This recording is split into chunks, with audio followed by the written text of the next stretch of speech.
Odofo ye mobibia chimobibia kwaba the African History and Heritage TV so enano pay ye beda obadia se na dawroma ode edaba ko akaye mfie ho neha African History and Heritage TV onuya nene ye da edika oba ye channel so abomodian so be subscribe no wa share no ma foforo so anya kase boibiate African History and Heritage TV so de abakose mu adesua na yesua enti brebia no ye presentation na se obi bisa mu question na esese yesamba biu obi so bisa mu question na oye counter presentation bia na esese yesamba na yebechiri sa ene program no esitie enene nansa ye program bi efa Ahafo region adishia bete Ahafo region babia obia efri ebaye ye de ye botae ne se ye church abakosem ifze nchirema no ente abakosem ase obi ohokura otim kura obisa ne se kuro no na hyase efri hia onim nanso eye obia sede se ndi kura otim abusua odam brono a oteso ohu eho abakosem nti African History and Heritage TV yede ato ye ho so se sanchrekere no ene yede beba anyese ya hyeda se ye pese bre obi ase dabida entisa eya disua na se wonte ase a na wonte program na ase a ebia sa ena ovedwen enene nansa rather yede Ahafo abakosem ebetu bia adehia bete Ahafo na adehia bechichere Ahafo man no and e friend Ahafo region no ba bi obi afri de betu bia na onua bia e friend OBY TV ono nso be ye ni presentation bi na chese esese yesamba bi ye be kire ni mu ifse eya de kire ene adesua na ne de no ayede ba no eye kukuom history ene yede ba na kukuom history na yede ba dia na yebechia ye na kukuom manhene na Kwaku Atechi na African History and Heritage TV yebo mu ase echia wo bebre na kukuom history mede ba no yebenya afri Committee of Inquiry 1973 abayana na oteso saabere no Oseti Committee of Inquiry se ubi amapro sa committee no mapro ewo bono ne na Ahafo region mu na benje mhwehwe mu ehwe babia ubi afri ne babia ubi asomko ubi na ba ekurubia na se omanhene bia babia ofri ne na wakosem babia osomko emfametuja nti report no na ye kan free Report of the Committee of Inquiry Bronx Ahafo Region Instrument 1972 Executive Instrument that is EI 90 as amended by EI 14 1973 Free Asante and Bronx Ahafo Regions Chieftaincy Affairs Emu ena yekotabri sa kasebwa yede ebrewi na yen sebre no momenye den yen kwe yes also section C traditional histories of the various towns and villages of Ahafo now Kukuom tracing the history of the Kukuoms to Nana Yafrempong Kukuom disclosed before the committee that his ancestors led by Nana Kwaku Bia migrated from Denchira and came to settle briefly at Akropong in Ashanti. Osei too was the reigning Ashanti king at that time. At Akropong, they lodged the Krontihene, who belonged to the same Aguna clan as themselves. While at Akropong, his ancestors went on hunting expedition and discovered their present abode, which was a res nullius, that is no man's land, and full of game. Thus, after spending only 4 days at Akropong, they moved to their now settlement, that is Kukum. The Ochene say, Nananum Kukumfo say, be free denchira, and I will be born be a kakra ewa Akropong. Now be Agunafo a be free denchira. Enti we do Akropong wa Santiman no, na be nuanom Agunafo nso wo ho, di be kobo be ho bia kakra ewo ho. Na be abofo na be se be ko ha ahayom num na be hu bia na eho efe na nammo ho nti be settle ha be chichiri kuku man yenkoe. Their leader Nana Kwaku Bia, who became the first occupant of the Kukum stool, did not bring any stool along with him from Denchira. Kukum stool was created by the Kukum people themselves. Nana Frimpong maintained. All this time, they were independent and did not owe allegiance to any stool. Nana Atechi was the first Kukum chief to have been raised to the status of paramountcy. Explaining the circumstances under which Nana Atechi attained this status, Nana Frimpong told the committee that the Ashantis, in their bid to annex Ahafo area, made several unreasonable demands on the Ahafo chiefs, including supply of bushmeat, collection of snails, and payment of tribute. The Ahafo saw in this a design on the part of the Ashantis to subordinate them, and therefore refused to accede to this request. Nana Frimpong a sabre na oye Kukumhene na sema oka ye ne se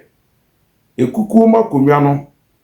wo ma ne bo kunwa e ma wo ho a Nana Atechi a odikan o ne be ye Kukumhene na oto aso e kan se be kotena ho no na asante pese odibeso enti kakra fa webra momfa namra Moses anwakura momfa bi mra yen eno Nana Asante ebisa fribenche ne koba asa no be kan se ye independent aye die ho so fa webra de enya de a ebeji atum enti yentie ne so so. Aware of the pugnacious nature of the Ashantis, the Ahafos sensed the danger of imminent war. They therefore came together and appointed one of their number, Nana Atechi Kukumhene, as their war leader, with a view of containing any possible attack from Ashanti. The Ashanti invaders, led by Asebi MP, did eventually come to Ahafo, and a fierce battle ensued. Nana Frimpong Kukumhene sabre no kan say fa webra no Kukumfo essence benya atenka bi say wahia na asanfo pese bebeto ehye so eno nti besi Nana Atechi Kukumhene na beka kire se ntokwa bia ba Nana Atechi onibanim ancher bia ena asantifo ebeto share Kukumfo eno so asantifo a asanti soldiers asojafo na asebiantwi enedi wonanim ebeto shekukunfo so. The Ashantis invaders led by Asebianpi did eventually came to Ahafo, and a fierce battle ensued. Happily, the Ahafos emerged victorious in this encounter, Asebianpi having been decapitated. Nana Atechi was said to have acquitted himself so creditably in this encounter that the other Ahafo chiefs immediately proclaimed him Omanhene of Ahafo and paid allegiance to him. Na Yakoba se Asebianpi a ono odi asantefo asojafo nanim ne kukomfo de boso na kukomfo edi besunkunim ma Nana Atechi a na ono oye kukomfo asojafo no commanding officer no a na osan ye hene no odi besunkunim ena be twa asantefo asojafo no no dibanim no Asebianpi be twa ne ti na ekoba asa no ema adehia no abewo pom ho babia ne yefre ho Ahafo region benyina bejenu di ese Nana Atechi oye bema ampa nti benyina berebeko ko ho kobono ekoshe na se. After this battle, fearing that the Ashantis might take a reprisal measures against them, the Ahafos quickly sought the protection of the British colonial administration at Elmina,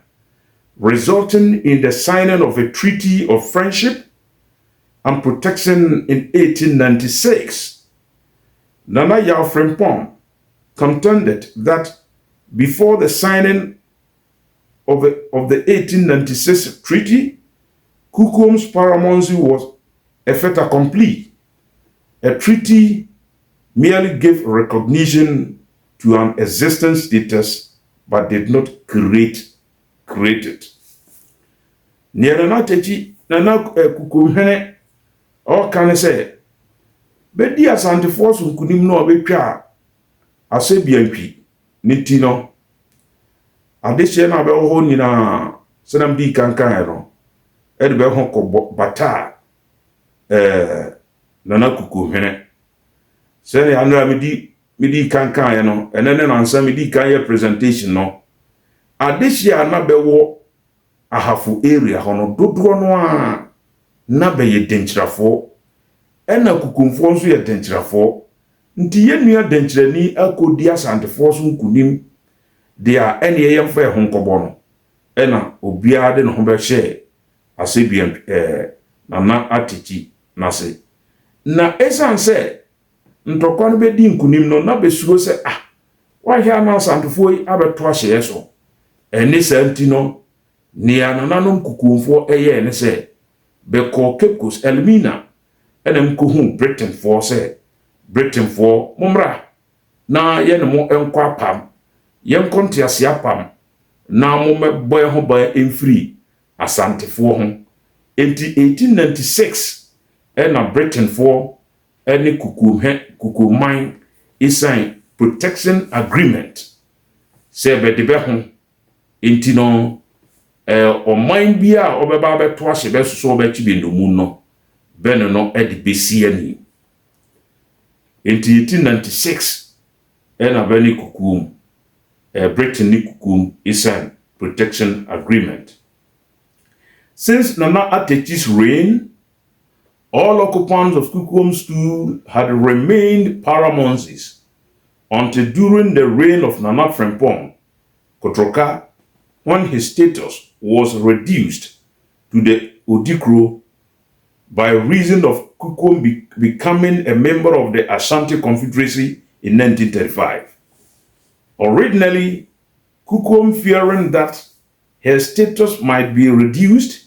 had objected to joining the Confederacy. Eventually, however,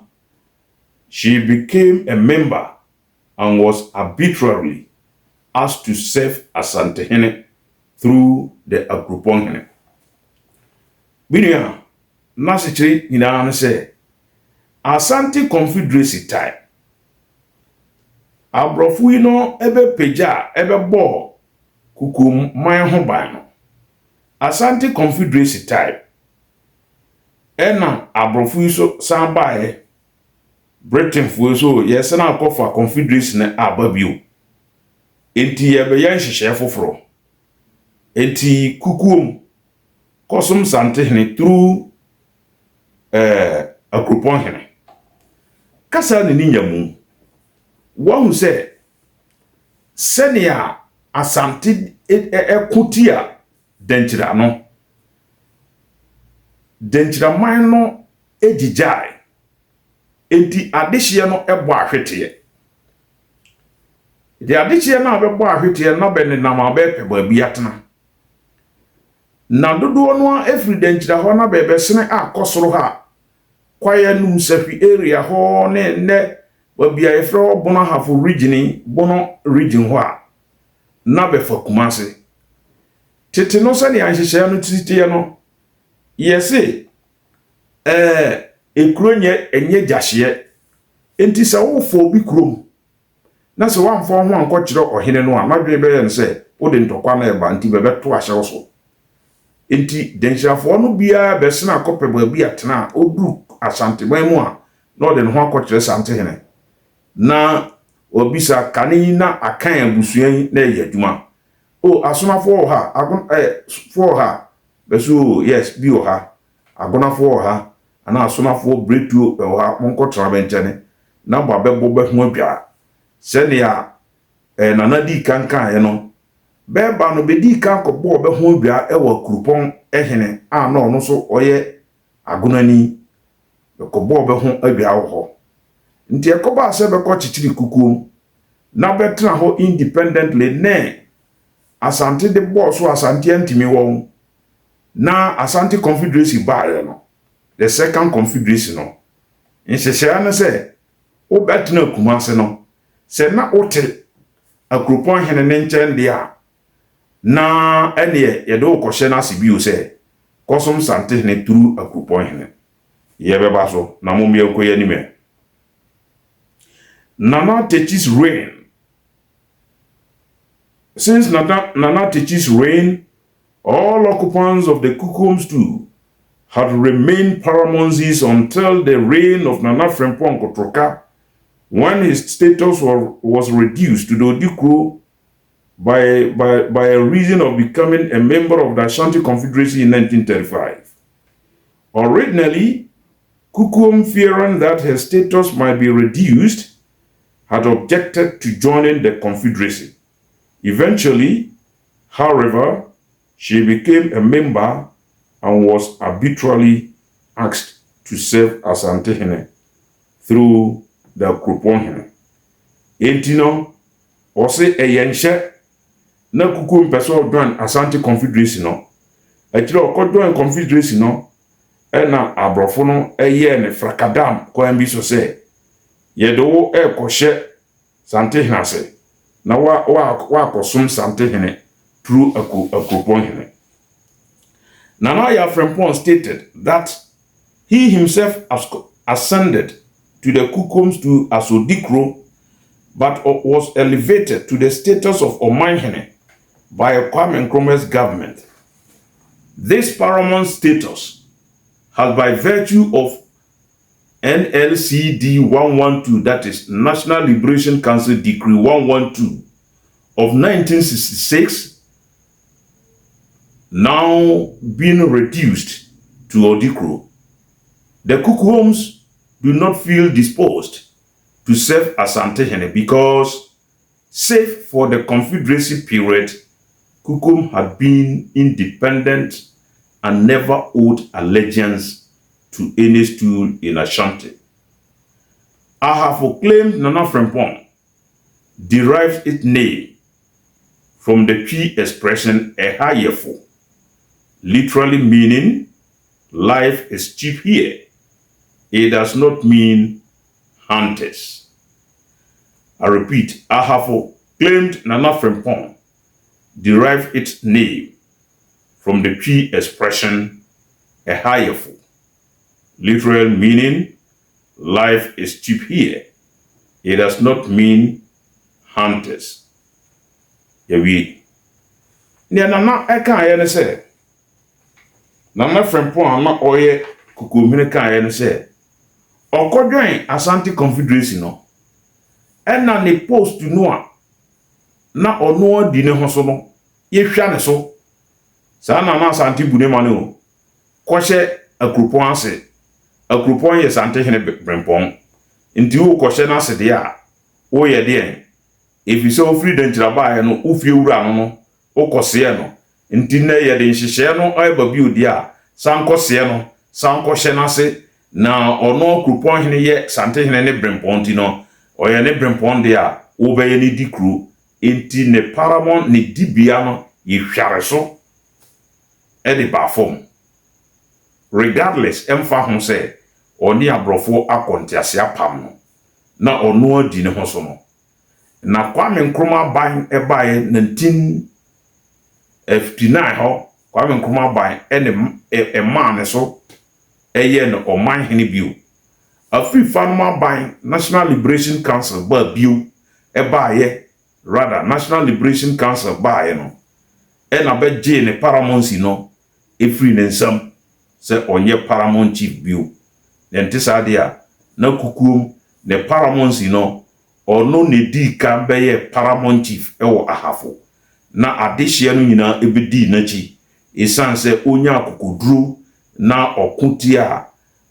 Asante edi Asante sojani na ohene na no di asantefo asojafo na nimo a ye frɛ ne MP no otwa ne ti no onyako adehye no nyina ede be ho ebe bata kukum enam sa asunti ena Kwame Nkrumah bae no obo kukum manhene kukum manhene no kra no eye Kwame Nkrumah efri abrofo no the second confederacy no a baby sebsa hwan na bejo no kukum amanhene amabe wo sabre no na broni assign treaty with them no the whole ahafo no na eye kukum ena wo sign treaty with them kukum represent ahafo se omanhene now sa ena kukum abakosem no etie na senia nana edi kankan ye no ye o kan se nana frempon actually mu se eye 1896 ena Britain Bruni ene sign agreement of protection na nye ononko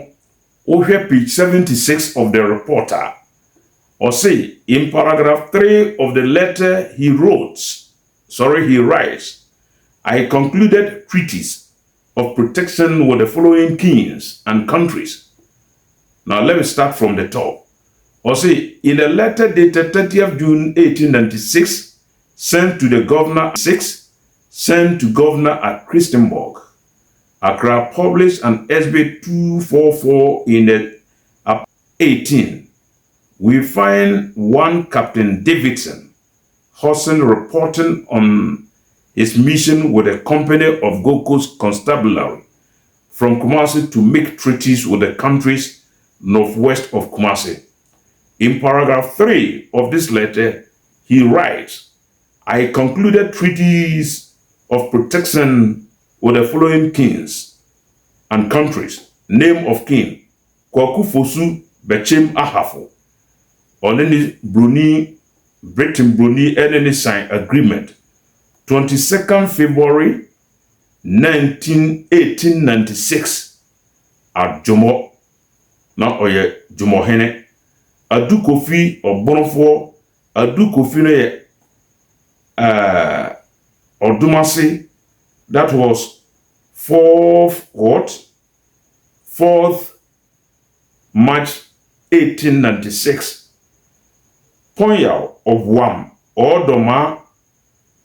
that is 21st April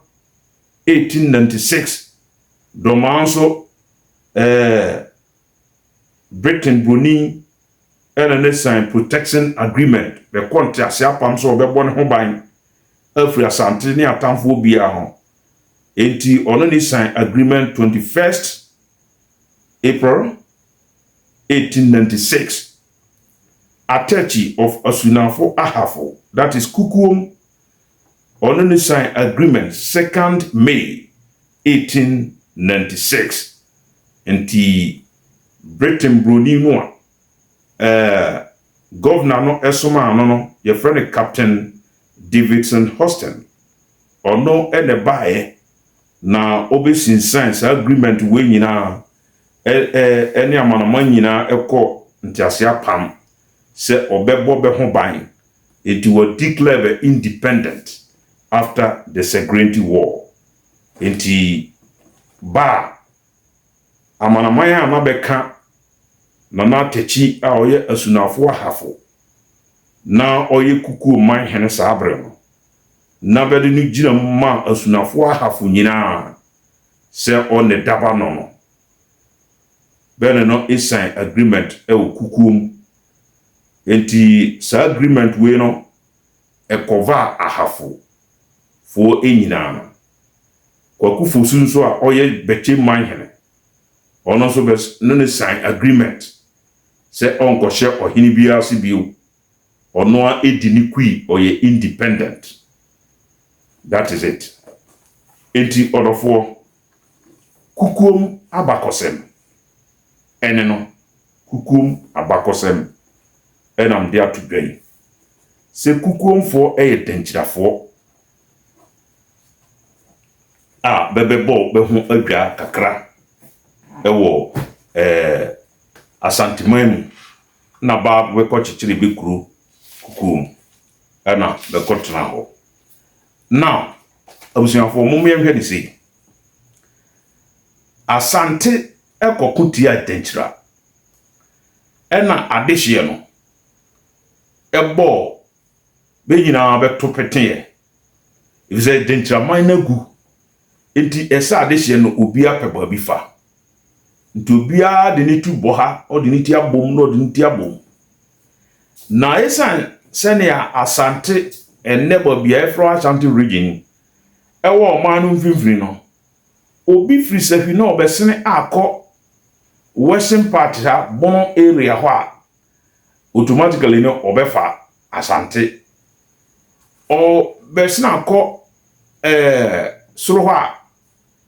atebu area ho a automatically obefa Asante na senam di kankan ye no kane no na se wutu omantuo na wo kofa obi manimo a oduru ho a esese ukochi ahina wo ho na ode ho ko bata obi kosie obi kakra ansa na wo twam akọ wanya ne sa na o kase wo twam akọ director ohiri no ani kuro no a wo namu no na dwen be ye ne se wo de ntokwa na e ba nti obeto ahye so enti amandanchirafo a beba be chichire Ahafo nkuro no nyina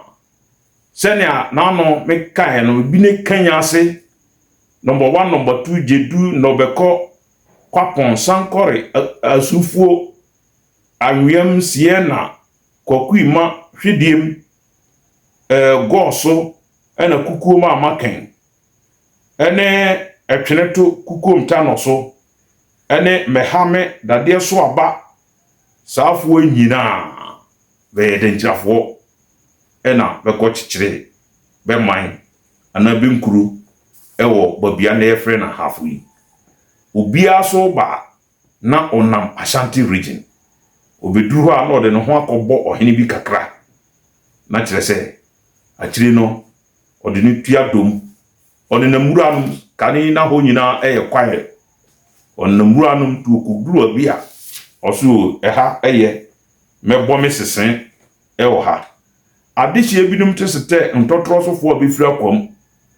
achemfo binum a womfiri wamahinso kwapon aturonie nkasem fa ho eden ene sie nchemu ye ene be ya adehye abefiri achem ene ayomso besu be ya semfo ena dantano besu be wasa akrupon saafo nyina ebesne akoba bia na efre ho asafo no obi a bebo ne ho adwa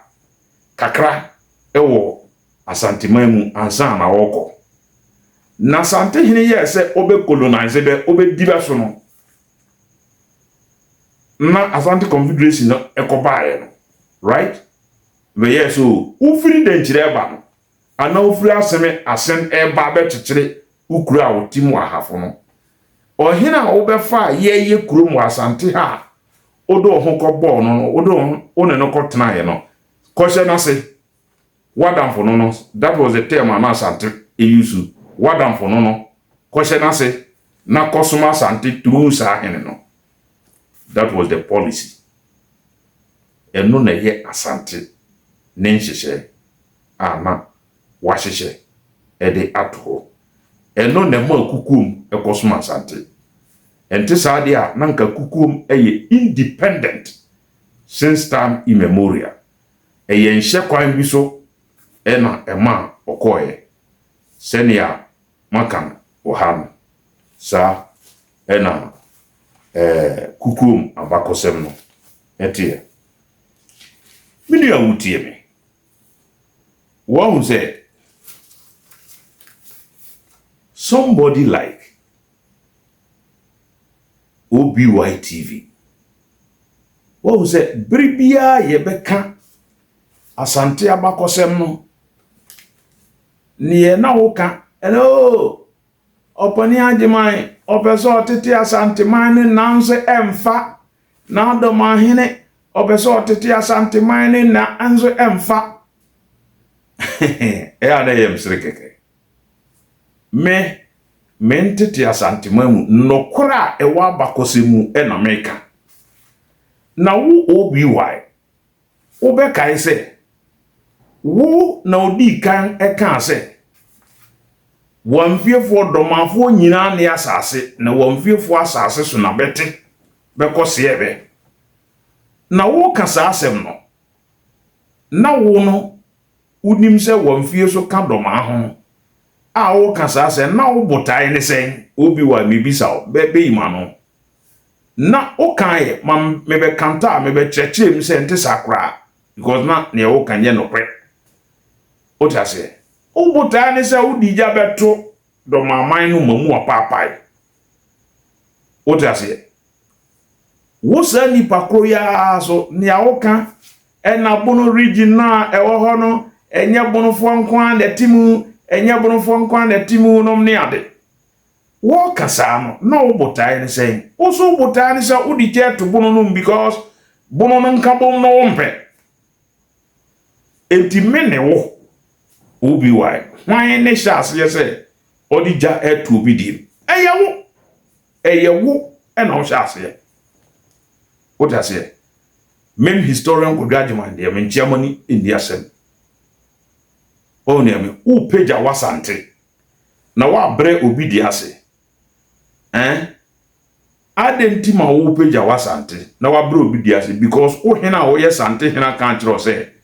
ma Asante sem hu hia enti ye ka Asante o be ye presentation e fa Asante he se ne ho si woso na wo mene nkura e woso na te se Asante sem na wurawura Asante nationalism no awura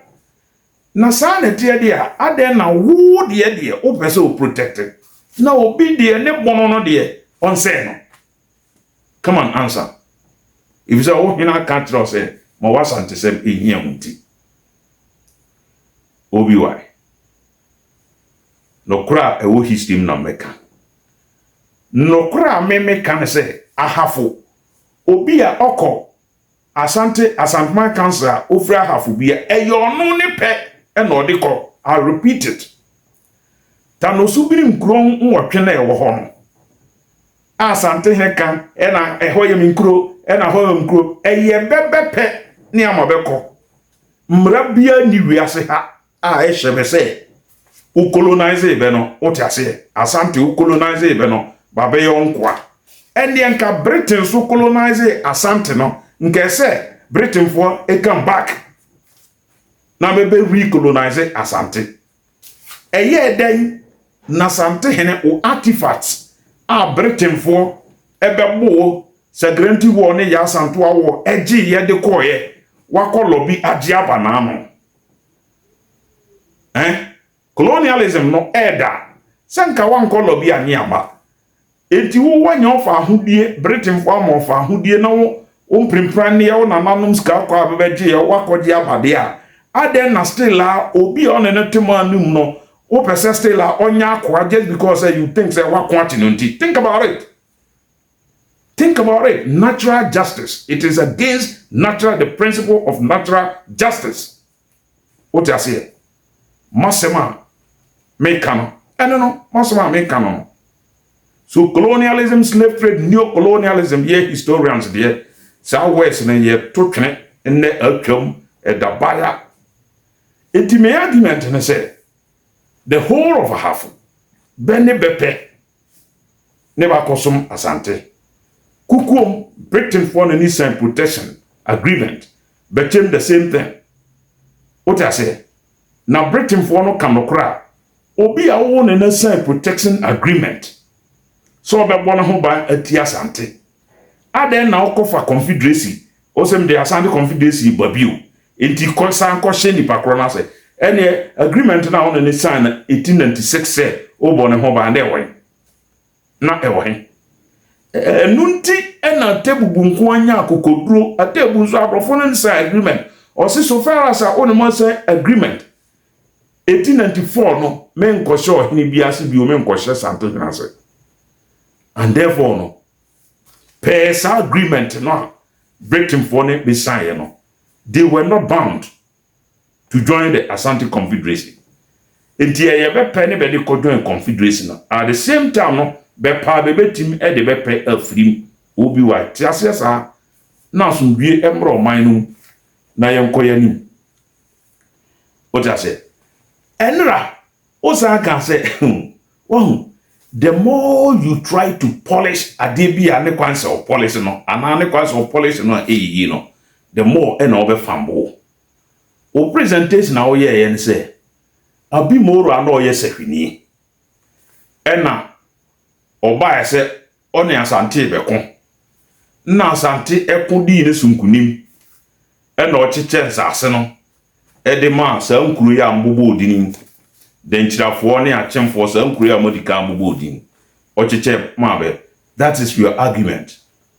Obi going according to your own argument no.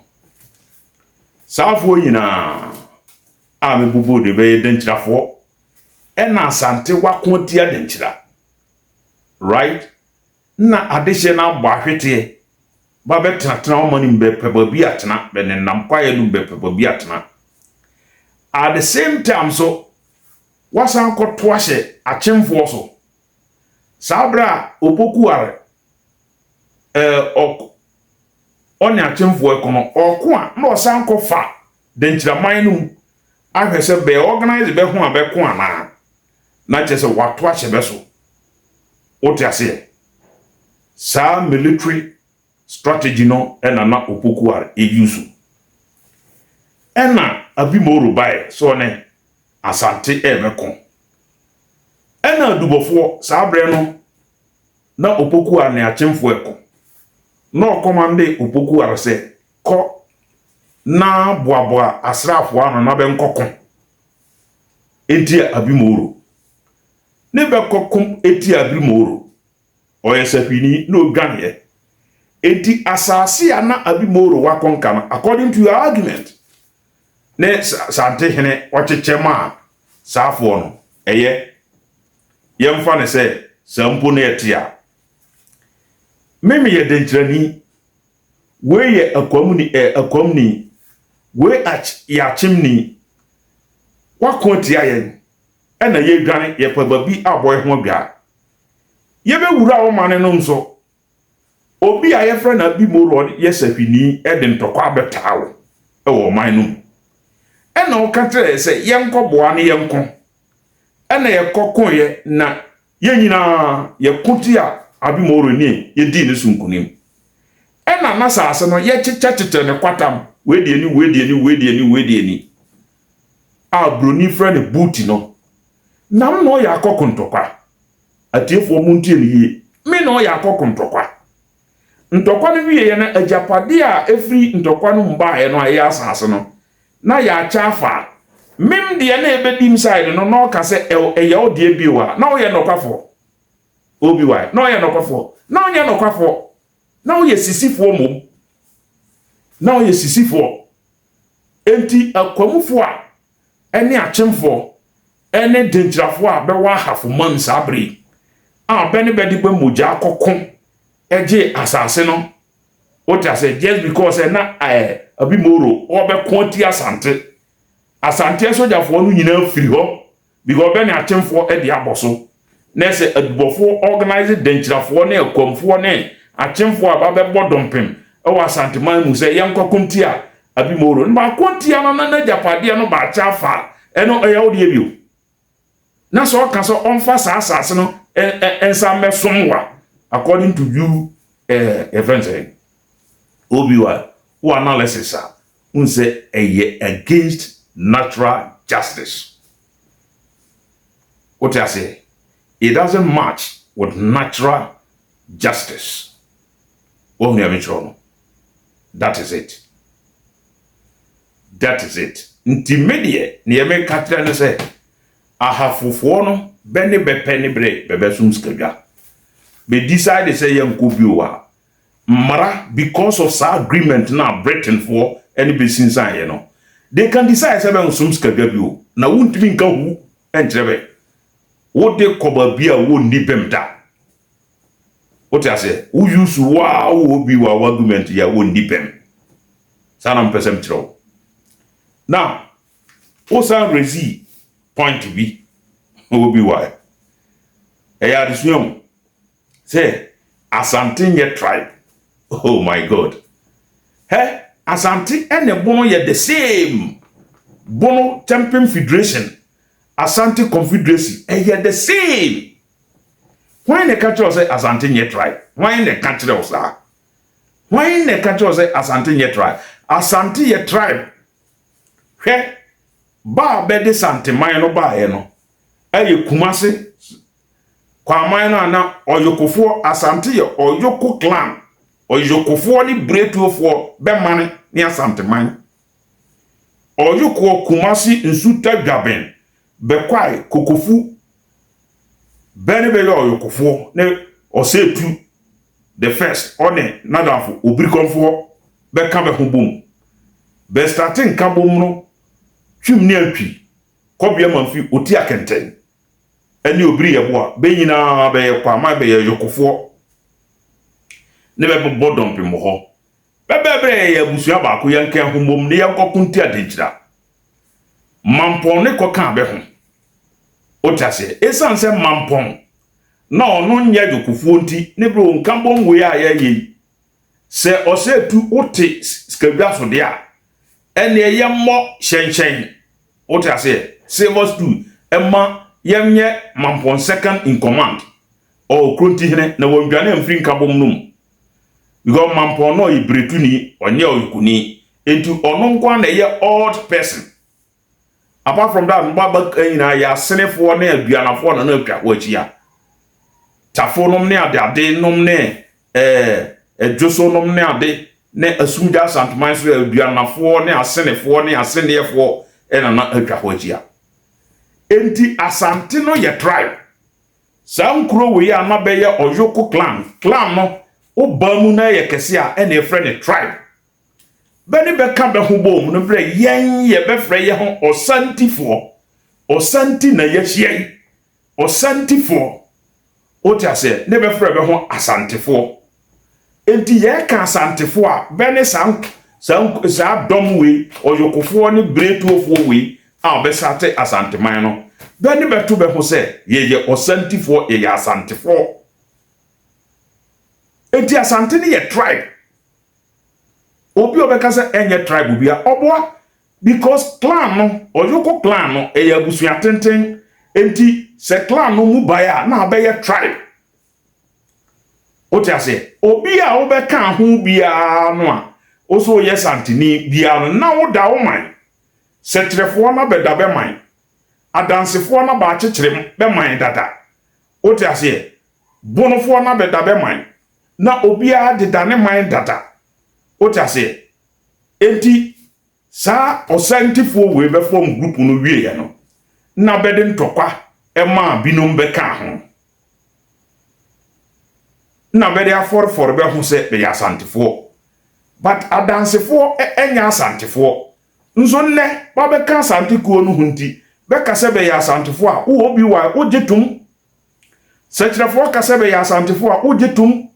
asumdafo aka se be ya asantifo a ojetum tafofo ka se be ya asantifo a ojetum Josofo ka se be ya asantifo a ojetum but originally be nya asantifo wotiase saa na bono no de no te ye pepepe bono no techi my area ho bono manso eho ena adehia efri Old Ghana Empire be bo be ho atranse dompem ne be kan say yen a ye di kan betena hayi ye be frɛ ye ho bonofo because bono no kire first born ye na ye di kanaba ena ba frɛ be ho bonofo otiase ena ba betre mane num enti obi a na originally na onko kantachiman esa adehia na be bo be ho dompem wo bono manso no ho obi a na onka ho bia akire yi obetena asasi num no oye ntumuru ni o ahwan ni o na fana ni o oye ye friend say kulango ni o esanse obetena bonofo asasi munti no oye bono ni is as simple as that tisania asante de nkuro